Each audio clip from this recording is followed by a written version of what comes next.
Je suis ravi de vous retrouver ici sur le Salon de l'Agriculture Nouvelle-Aquitaine, autour de la table des représentants de la race limousine, parce que la race limousine, elle a pour habitude maintenant d'ouvrir le concours Aquitanima, ici sur le Salon de l'Agriculture Nouvelle-Aquitaine. Olivier, vous êtes président du Herdbook et président aussi d'Aquitanima. Bon, pour la race limousine, c'est l'ouverture là, hein, vraiment. Oui, effectivement, c'est l'ouverture. C'est notre traditionnel concours interrégional, donc limousin, où on peut se satisfaire à nouveau d'avoir un nombre d'élevage représenté important, une centaine de bêtes en concours, une présentation de vaches de boucherie qui est maintenue. Une chose avec laquelle on s'est battu avec Nicolas, parce que faire un concours à Bordeaux sans promouvoir la viande limousine, ça nous aurait paru un peu compliqué, puisque c'est une des places nationales où il se consomme le plus de viande, le plus de viande label rouge, de viande de bonne qualité.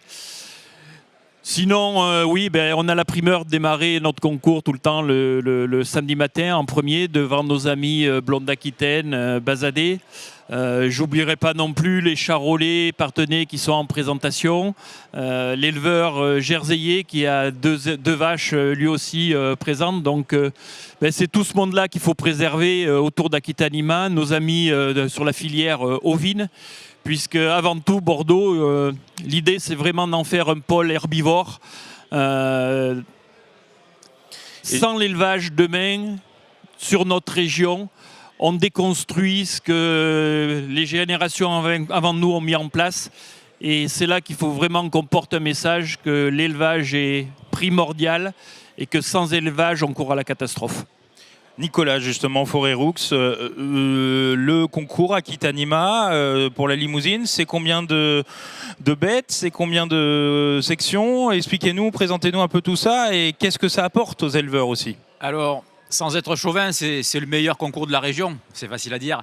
Non, Aquitanima, c'est vraiment un moment clé pour nous les éleveurs de limousine, notamment dans d'autres régions. C'est plus d'une centaine d'animaux en concours aujourd'hui, une petite dizaine d'animaux en vente de boucherie ce soir, qui a été maintenu avec vigueur de la part des éleveurs. Donc ça, c'est une bonne chose, Olivier l'a rappelé tout à l'heure. Et puis après, le déroulé de la journée, pour nous par exemple, ce matin, les premiers arrivés sont arrivés, alors hier déjà, les animaux sont arrivés hier. Donc toute la journée, les camions ont déchargé et les éleveurs ont rangé leurs animaux dans les places qui leur étaient disposées.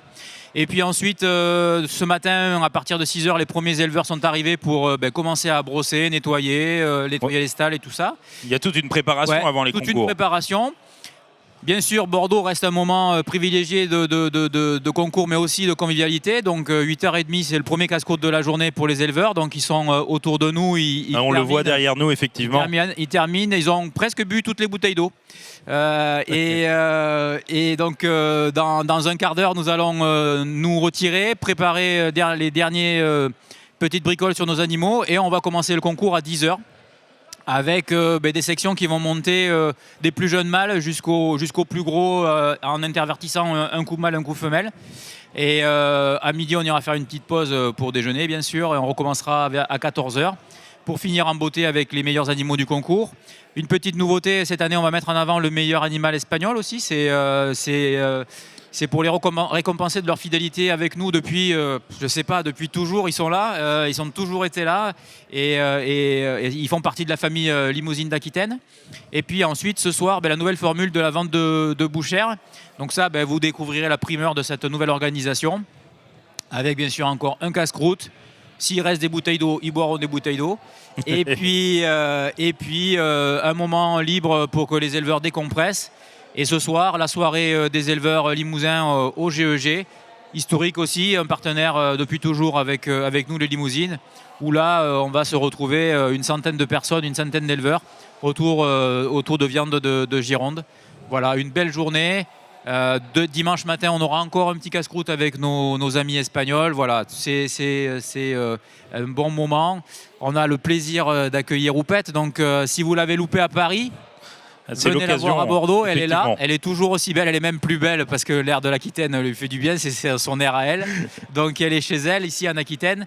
Et donc venez la voir, Alexandre est un éleveur qui est passionné, vous allez le découvrir. Donc venez nous retrouver pour passer un bon moment et puis voir de superbes animaux en concours limousin. Et ce soir, on repassera un petit peu ici sur le plateau. Exactement, c'est ce que j'allais dire. On donnera la parole aux éleveurs qui ont défilé et qui seront récompensés Voilà. dans différents concours. Exactement, et on mettra à l'honneur 2 éleveurs qui ont participé pour la première fois, qui nous raconteront leur première expérience d'Aquitanima. Donc je suis très content avec Olivier de mettre ces 2 éleveurs en avant.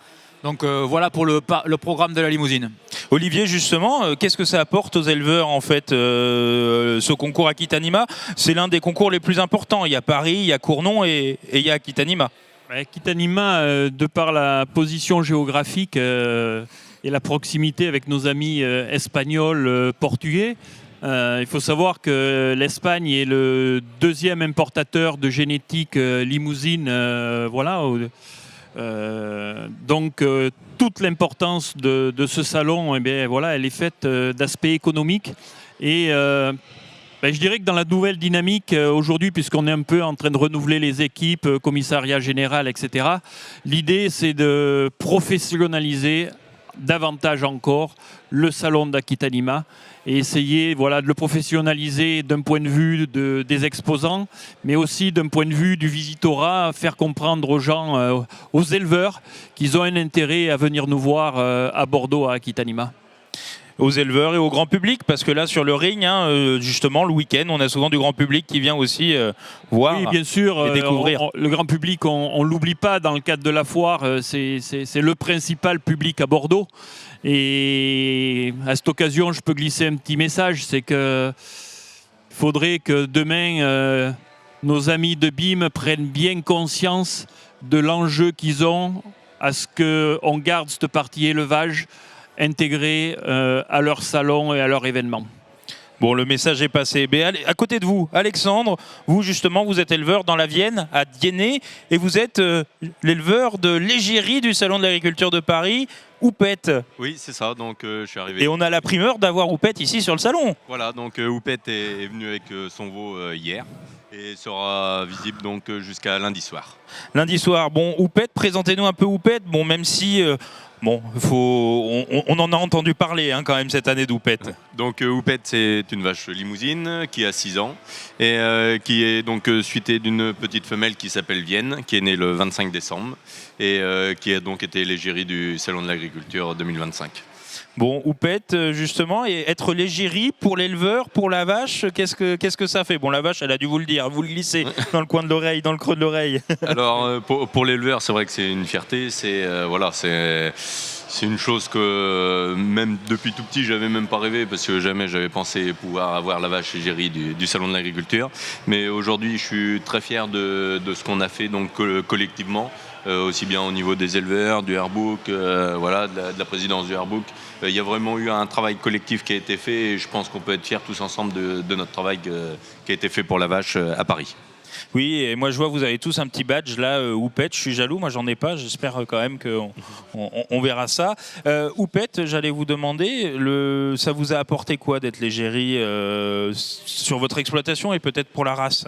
Alors sur l'exploitation, donc ça a permis de communiquer un petit peu plus localement au niveau du département, tout ça. Et après donc ça a permis de communiquer aussi à Paris au niveau du grand public.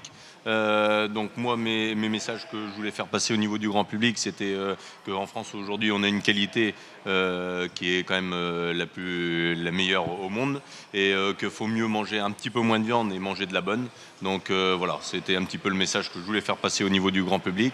Et au niveau des politiques, mon message c'était plutôt aujourd'hui donc la population d'éleveurs est assez vieillissante. Et aujourd'hui, en tant que jeune, c'est très compliqué de pouvoir s'installer. Donc ce serait bien que les pouvoirs publics prennent conscience de ça et aident les jeunes justement à pouvoir s'installer. Aujourd'hui, on a la chance que le prix de la viande a quand même augmenté. Donc aujourd'hui, on peut gagner de l'argent à faire de la viande. Donc voilà, j'espère que d'ici quelques années, les jeunes vont pouvoir s'installer et pouvoir vivre de leur métier correctement. Donc pour vous rencontrer, discuter aussi et que vous nous présentiez votre élevage, rendez-vous ici au Salon d'Agriculture Nouvelle-Aquitaine. Et puis pour suivre Aquitanima, c'est aussi sur Internet, c'est aussi ici au Salon d'Agriculture Nouvelle-Aquitaine. N'hésitez pas à prendre rendez-vous. Merci de nous avoir présenté ce concours et à tout à l'heure avec Parole de champion.